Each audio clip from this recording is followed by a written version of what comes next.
Johanna here. Welcome to A Cup of Joe with Joe. I'm your girl, Johanna, better known as Joe.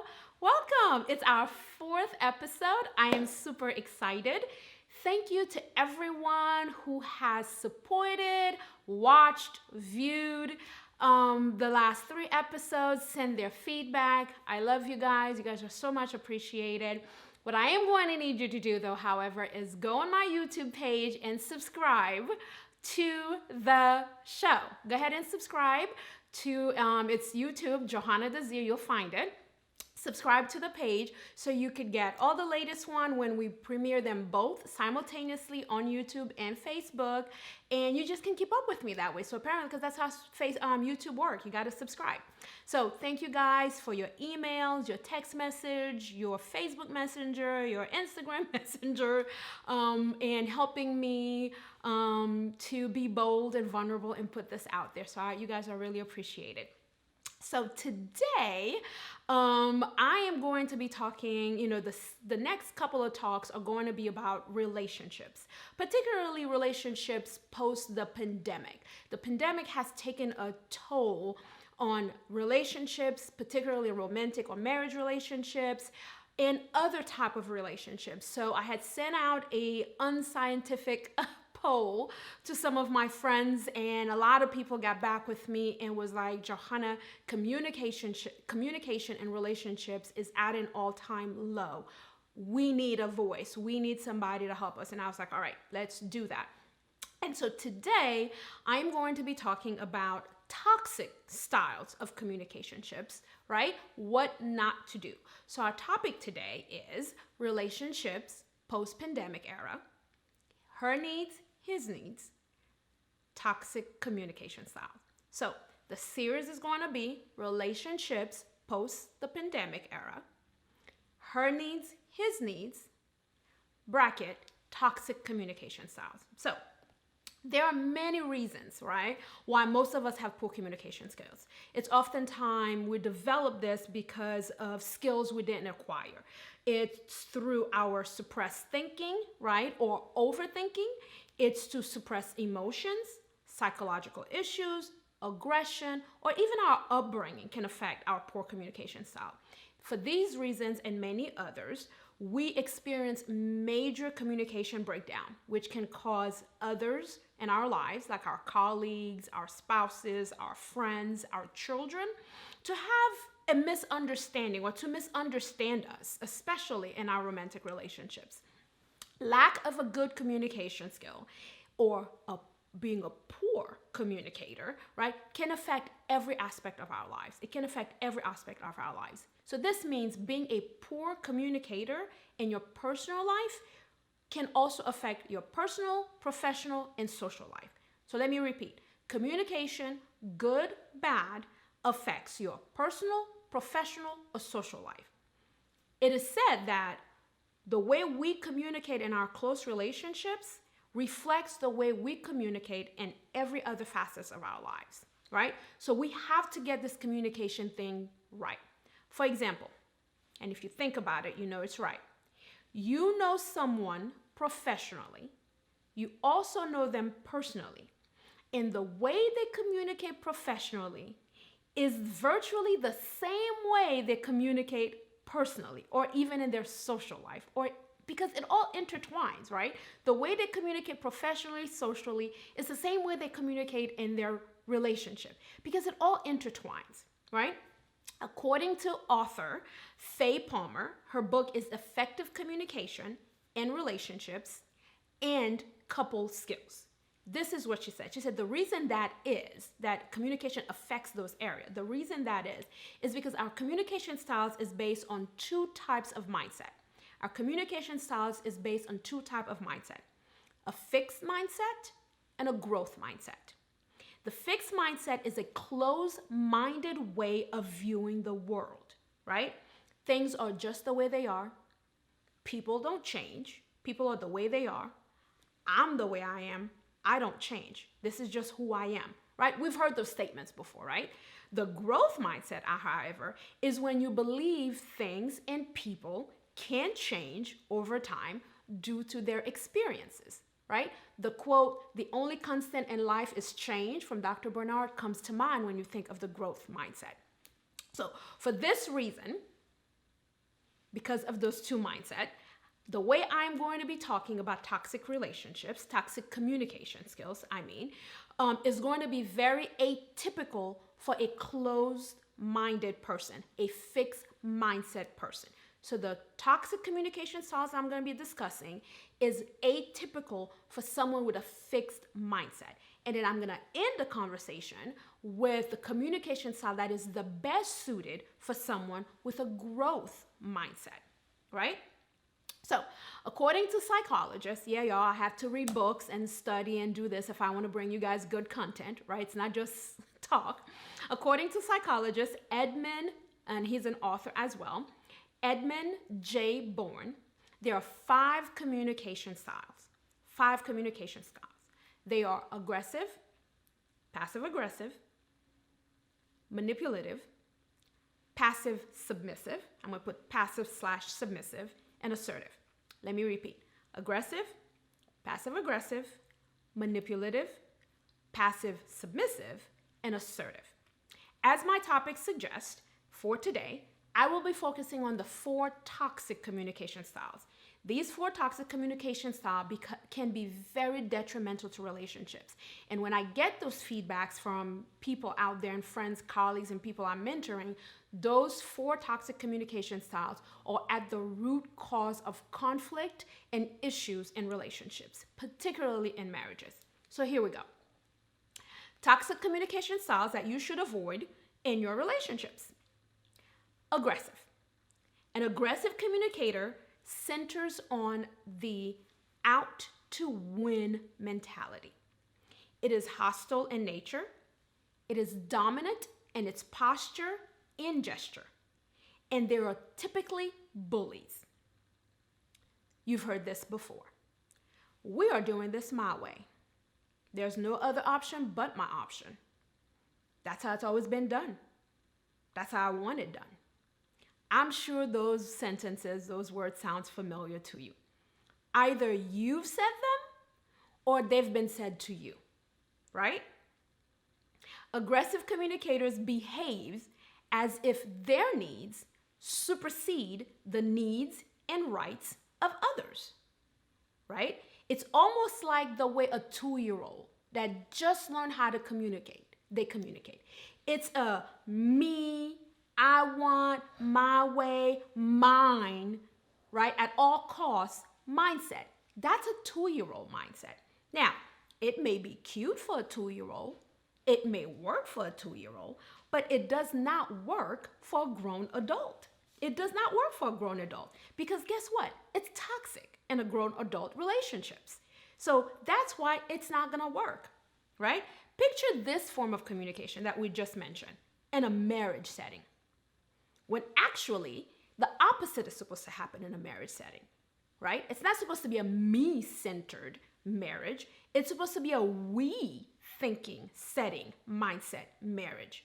So this form of communication, the aggressive communication, is counterproductive to a successful marriage because it focuses on my need and how I attain that need at all costs because I'm out to win versus a we style mindset in communication, right? Another sentence you've probably heard or another statement you've probably heard from aggressive communicators is this, right? It's my way or the highway, right? This form of communication is not going to work over time with the recipient and the relationship because guess what's going to happen? They're going to go find comfort in someone else. Now, I am not condoning that, but they're going to find comfort in someone else who, guess what, understands them. Someone who is easy to speak with. Someone who sees things their way. Now, again, I am not condoning the act of going to someone else to communicate with. What I'm saying is, over time, an aggressive communicator, the recipient, is not going to keep staying in that relationship because their needs are not being met. And the more aggressive you are in your communication style, the more their needs are not being met, the more they're gonna gravitate somewhere else to get those needs met. So pay attention to the aggressive communicators in your life. Set boundaries with them, okay? Address the issue head on and clearly communicate to them that you are unable to receive the what they're trying to say of their communication because of the how they are communicating.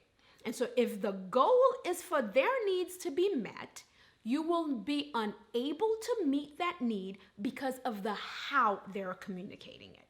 You must be clear on that, right? That is, or else whatever the issue is going to remain an unresolved status because neither party are getting their needs met, right? And when situation and issues stay on an unresolved status because of lack of communication, it builds up, it becomes stagnant, and you become further and further apart from each other in the marriage. So you must address it because you can understand the what is being communicated because of the how. It is not what you say, it is in your delivery. So be mindful, aggressive communicators out there. In his book, Dr. William Farley, it's a book my husband and I have had for years. I opened it the other day and we still had our Brooklyn address on the cover of the book. His book is His Needs, Her Needs. And this is what Dr. Farley said in his book. He stated this: a failure to meet each other's needs is rooted in poor communication. Notice Dr. Farley said needs and not desires, right? Because there's a difference. So again, failure to meet each other's needs is rooted in poor communication. An aggressive communicator is the poorest communicator in my humble opinion, okay? Let's move on to the next stop. Passive submissive or passive/submissive. The passive/submissive style of communication focus on pleasing other people, right? You call them the people pleasers, right? They avoid conflicts. They dread confrontation. They would rather deny there's a problem altogether. These communicators avoid conflicts at all costs. They treat the need of the other party or parties and their rights above their needs and rights. Even when they know the other party is being illogical in their thinking or maybe even flat out wrong, right? In a romantic situation, in a relationship or a marriage, you can easily identify a passive submissive because this is the things you hear them say all the time, right? Whatever you want, honey. Oh, you pick the restaurant, honey. It really doesn't matter. I'm good with anything, honey.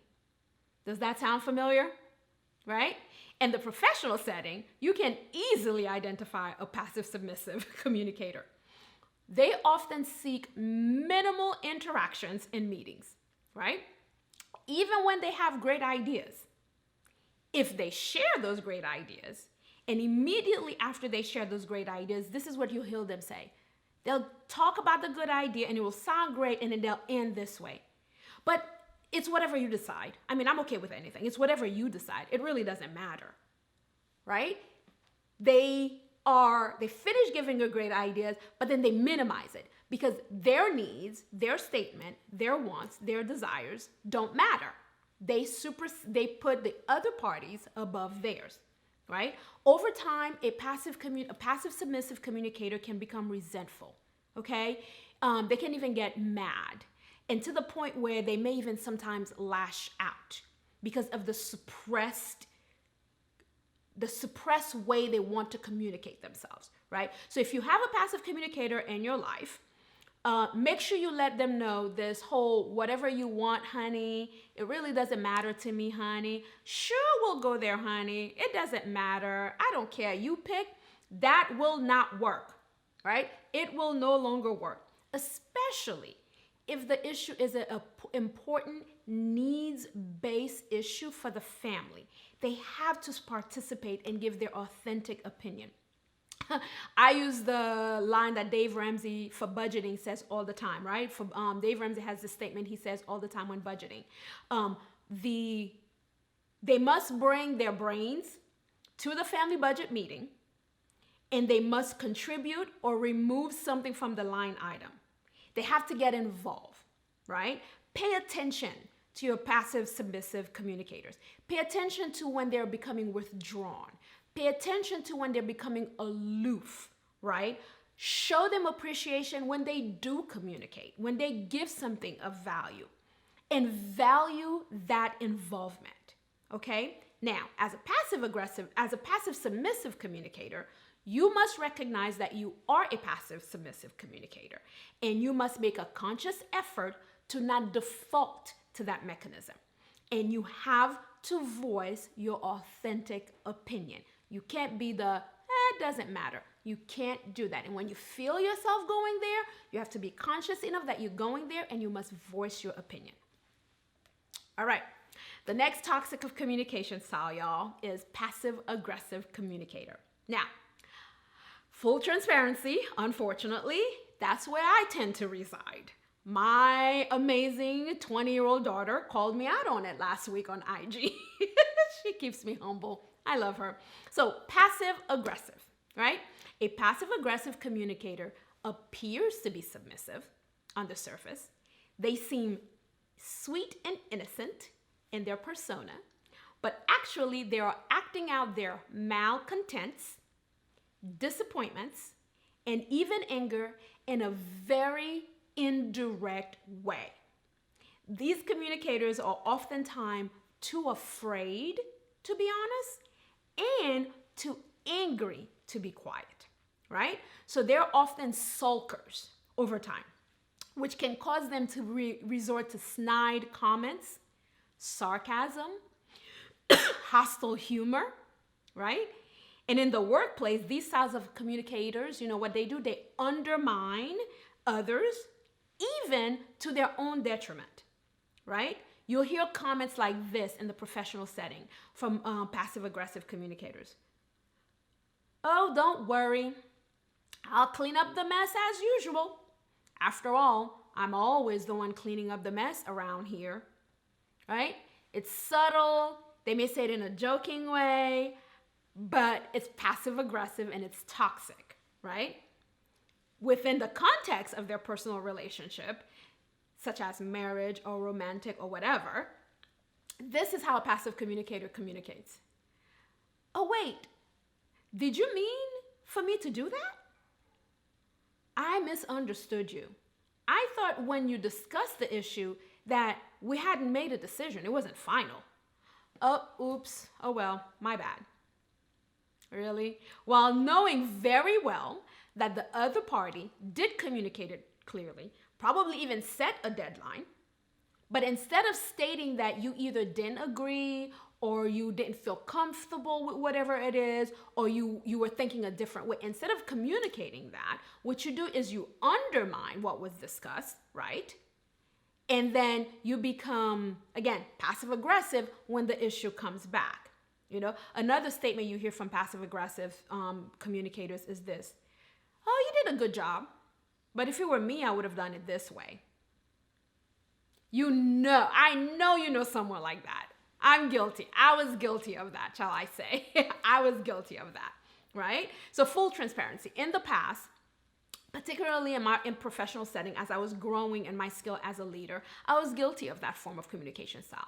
However, in my professional life, especially in the past 5 years, I've made a conscious effort and invest in personality assessment, leadership training, that has helped me to minimize that style of communication, because I realize that style of communication is toxic.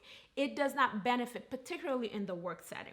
And because I've made those efforts, because remember, it affects every aspect, because I've made those efforts in my professional life, it has also helped me in my relationship with my husband, right?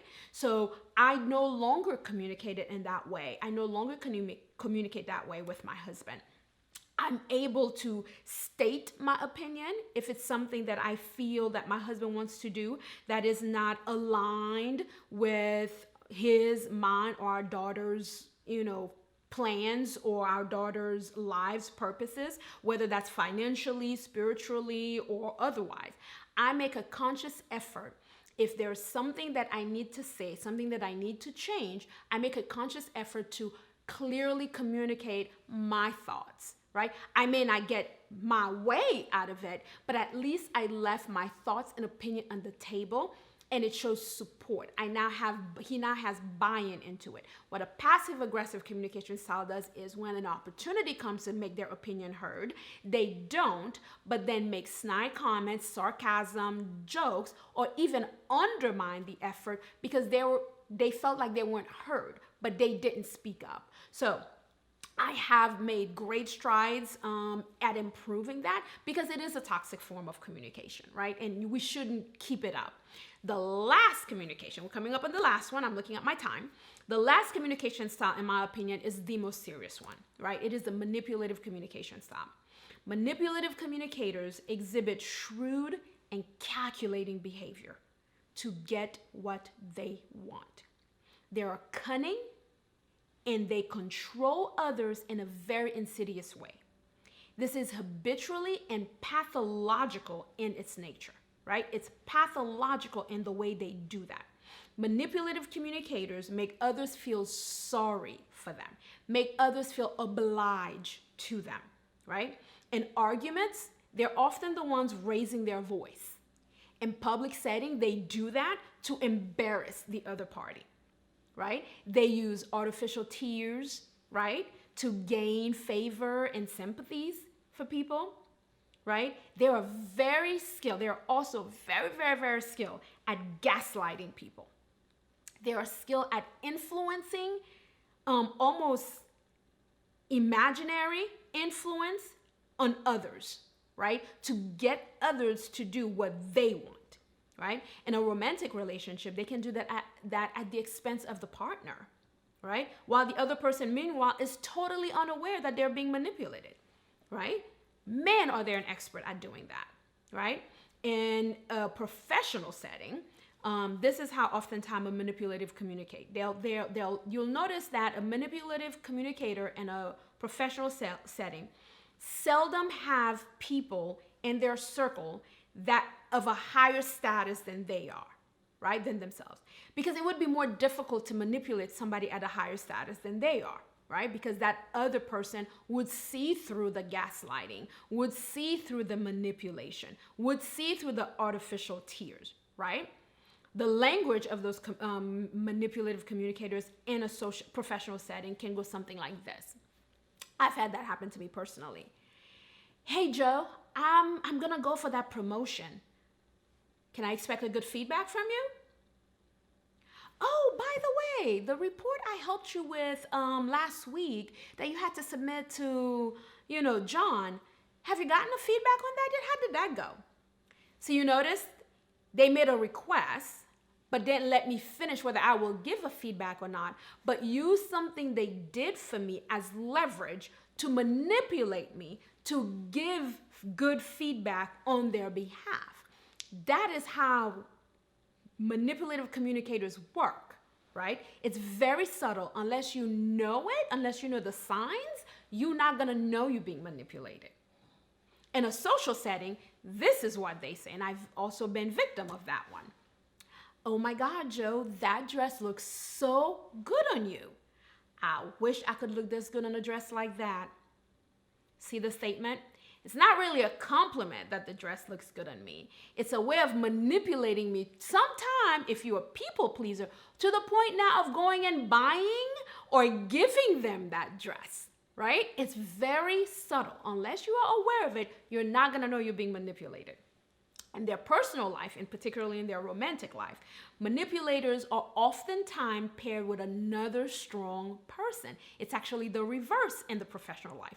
They are usually married or attracted or in a relationship with another strong person, because the way they see that relationship with that strong person is this. This is how their thinking goes with that. Someone like that chose me to be in their life. I must be worth it, right?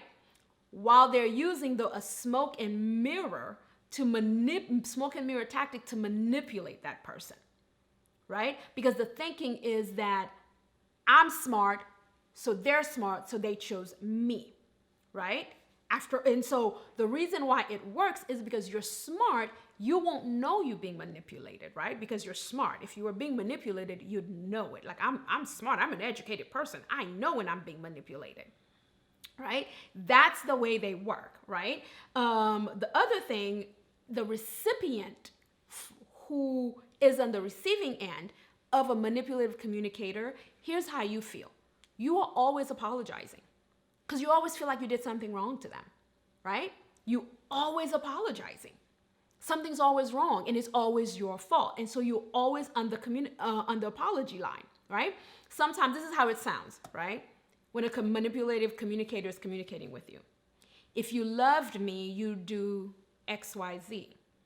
If you cared about me, you'd come to my rescue. So-and-so's husband did it, but if you loved me like them, you'd do it for me too. Sounds familiar? And then what you do is you feel guilty and you feel obliged and you do what they say, right? At the core of a manipulative communicator, this is, whether it's personal or professional, it's fear. It's fear of being vulnerable. And that fear is coupled with low self-esteem, right? And when you have fear of vulnerability, low self-esteem, and poor communication skills, it makes for a really, really good manipulative communicator, right? They're most likely witnessed it in their childhood, a parent, a close friend, a partner, a neighbor, an uncle. They witnessed it done to them. And so they know how to do it. And because they've become great at doing it, right? Because they've become great at doing, they've been doing it for a long time and they've gotten their way. They don't know how to break the cycle of manipulative communication. The only time they decide to do something about it is if the recipient has had enough. Once the recipient in the relationship with a manipulative communicator decides that they've had enough, that's when they take it serious. So, 4 toxic style of communication. So what's the best and most fruitful communication style? I'm glad you asked. It is assertive communication style. Assertive communication style is based on truth, trust, and honesty. It's the sweet spot between too aggressive and too passive, right? Remember what we said, I think 2 weeks ago. Anything taken to the extreme becomes error, even the good things, right? So an assertive communicator is confident. They balance the need to achieve the why of the communication with the how of the communication. They achieve this goal without hurting others or resorting to games or manipulation.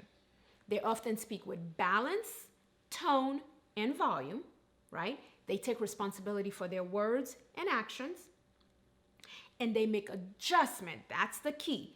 Growth mindset. They make adjustment when necessary. Okay, so don't get me wrong. And as amazing as assertive communicators are, they don't always get their way, right?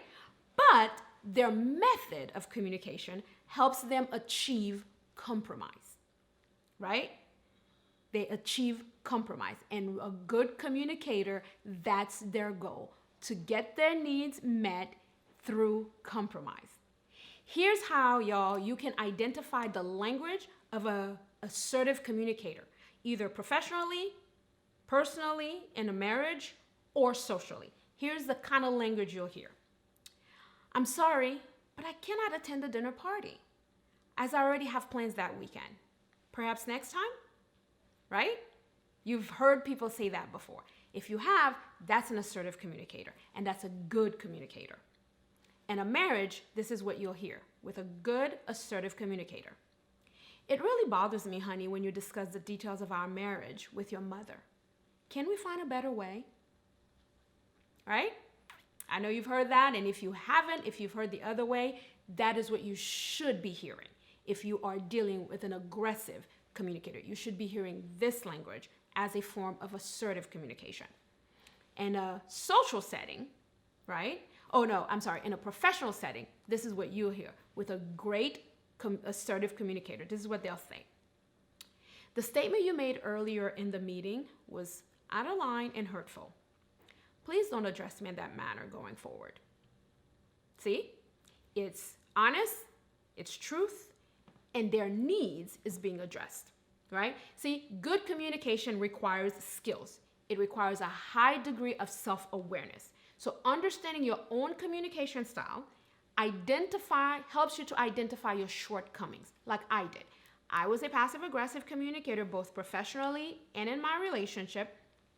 After taking inventory of my own skills, I realized that it is toxic. I needed to do something about it. So once you understand your own communication style and know your shortcomings, you can address it and fix it, right? Whether that is in your career, marriage, relationships, socially, professionally, whatever it may be. You have to be aware of your own communication style. Because guess what? A successful and thriving relationship, no matter where and what area, right, requires good communication skills. Because guess what? In these day and age, good intentions are simply not good enough for a great relationship. We should all strive to have an assertive communication style in every aspect of our lives. I hope you guys love this topic. I hope you guys can go back and listen to the 4 toxic and of course the assertive style, why this is gonna be the best method for your marriage or your relationship, professionally, personally, and socially. I love you guys. Thank you guys for tuning in. As always, you know how to reach me. Email acupofjoewithjoe@gmail.com. If you have my number, send me a text message. Any feedback, you guys, I'm open to any feedback, concerns, feedbacks, criticism, whatever it may be. I hope this blessed you. I hope you can take these skill set into your marriage, professionally, personally, socially.